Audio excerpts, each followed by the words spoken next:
Better late than never. Here is our review of the Miyoo Mini Plus, which is based on the latest model we are selling with no displays detaching from the case.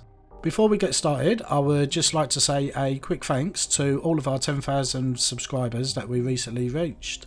Thanks for subscribing, and if you have not, you know what to do. Let's get straight on with the unboxing. First, we have the user guide, which is in Chinese and English. It's got everything you need to get up and running. Next, we have the Miyoo Mini Plus itself, which we will show in more detail shortly. There is a 64GB micro SD card already installed. Underneath are the screen protector and some wipes for when applying it. There's a USB Type-C cable for charging your Miyoo Mini Plus. And last but not least, there is a micro SD card reader.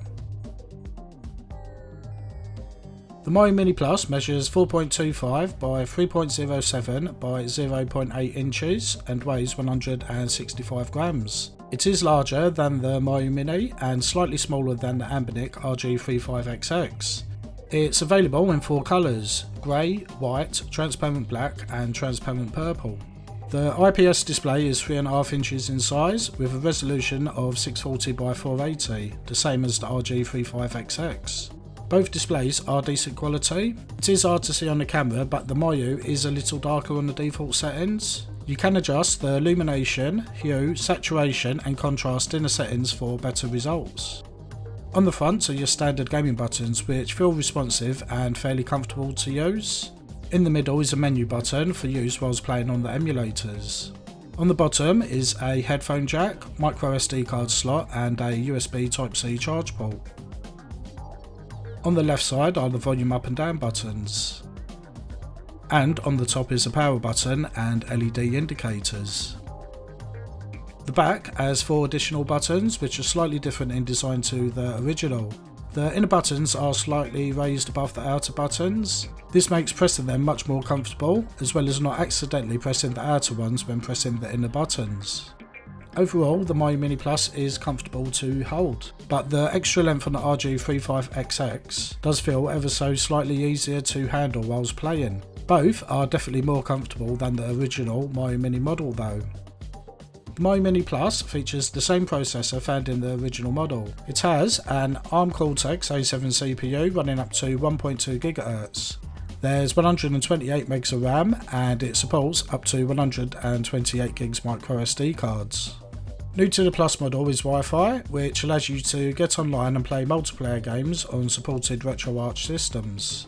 Compared to the RG35XX, the specs are roughly the same in terms of performance, though the RG35XX does have double the RAM, as well as dual micro SD card slots supporting up to 512 gigs.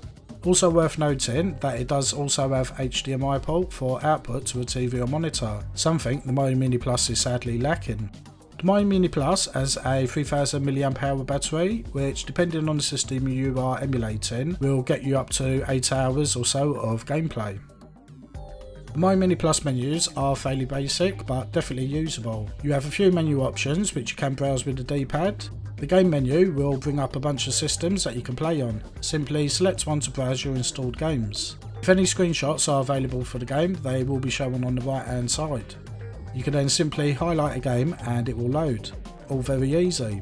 While in game, you can press the menu button to bring up some options. From here, you can create save states and later resume exactly where you left off. The native menu option will show the RetroArch menu if you wish to make any changes. NetPlay will set up an online game with other Miyoo Mini Plus gamers. You do need to be using the same emulator and ROM file for this to work. The RetroArch menu option provides access to the supported systems of RetroArch. Here you have a few extra emulators such as Game & Watch, Atari Lynx, Neo Geo CD, DOSBox and more. Personally, I wouldn't mind seeing the games of RetroArch menu combined into one for simplicity. Overall, the menus and features are good enough for a handheld in this price range. It has a nicer presentation than the RG35XX, which looks very basic in comparison. But as we know, custom firmware is the game changer, and we will be taking a look at that later in the video. The default firmware comes with a decent number of systems, ranging from early arcade up to the PlayStation 1, which is around where the Miyoo Mini Plus will hit the limit in terms of performance. There are all the usual suspects included. Sega Master System, Mega Drive, SNES, Neo Geo, PC Engine and WonderSwan to name but a few. Performance across the systems is overall very good. However, you will find some SNES games with custom chips such as Star Fox running a bit too slow. And there's some PlayStation 1 games where performance issues will show. I also saw a few arcade games running slow, such as what we're showing now. It is worth noting that the RG35XX does run these games a bit faster, and it's especially noticeable on Star Fox, with barely any crackles or jumps in the audio. But we are nitpicking here. For the most part, the Miyoo Mini Plus will run the majority of games just fine. Custom firmware can literally bring an otherwise fairly standard retro handheld up to top tier levels. And it was custom firmware that perhaps made the Miyoo Mini such an amazing handheld. It was my favourite of 2022 until the RG35XX was released.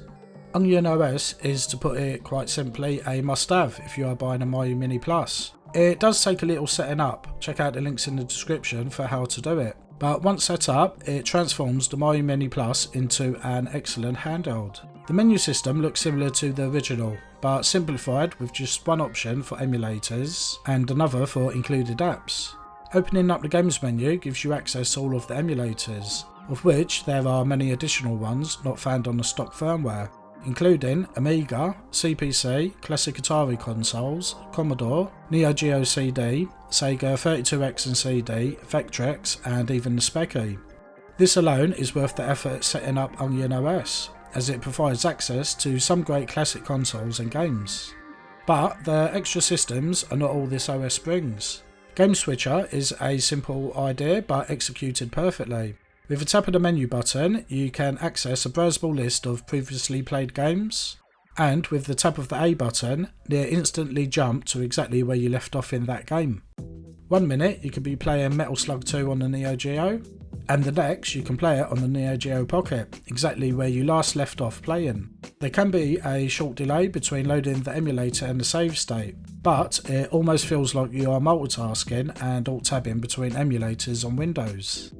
There are other features such as recording how long you have played a game, and the total time playing on the handheld itself, which is nice. The menu button can be used in combination with other buttons to show the frame rate, save and load save states and other functions. The apps menu will show what apps are installed. Some notable apps include Theme Changer, Advanced Menu, ebook and PDF readers, File Explorer, a FTP server, media players and much more. Whilst you may not need all of it, you can choose what to install in the initial setup. It is there if you do need it, something which the original firmware lacks. Onion OS is at the time of making this video in beta for the Miyoo Mini Plus, but it works very well. It is highly recommended you install it. You will never look back at the original firmware again. Links to how to install it are in the description. The Miyoo Mini Plus does ride a fair amount on the popularity of the original handheld, so it's not surprising that the Plus is massively popular as well. Is part of this fear of missing out because they are at the moment tricky to buy due to limited numbers, something the original also suffered with. I think this does contribute to the popularity of the Miyoo Mini, but the price and simplicity of it perhaps contribute the most. The stock Miyoo Mini Plus is a straightforward handheld, no fancy menus and a decent bunch of emulators to play many games on. The handheld still remains very portable and has decent battery life. What is there not to like at this price? Compared to the RG35XX, there are a few pros and cons. For me at least, the RG35XX felt a little more comfortable to hold due to the slightly larger length providing more grip. For the stock menus and the OS, the Plus definitely wins here. Whilst both are fairly basic, they do look far nicer on the Miyoo Mini Plus. Overall, the RG35XX does perform better than the Miyoo Mini Plus. We saw a few games struggle on the Miyoo, whilst they run fine on the RG35XX. It's not a big deal for the majority of games on stock firmware, but worth keeping a note of when running custom firmware. You will definitely see better performance on the RG35XX and its Garlic OS custom firmware. That's not to say the Miyoo Mini Plus is not worth buying. I do think it has lost a bit of the charm since the original handheld. For me at least, I could take it or leave it, and quite happily stick with the far easier to buy RG35XX with Garlic OS as an alternative. But the Miyoo Mini Plus with Onion OS is excellent, and it's worth getting a Miyoo Mini Plus for that experience alone.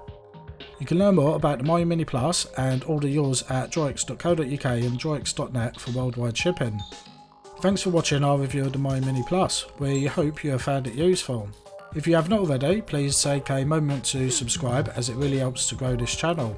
Thanks for watching, and we hope to see you back in the next one.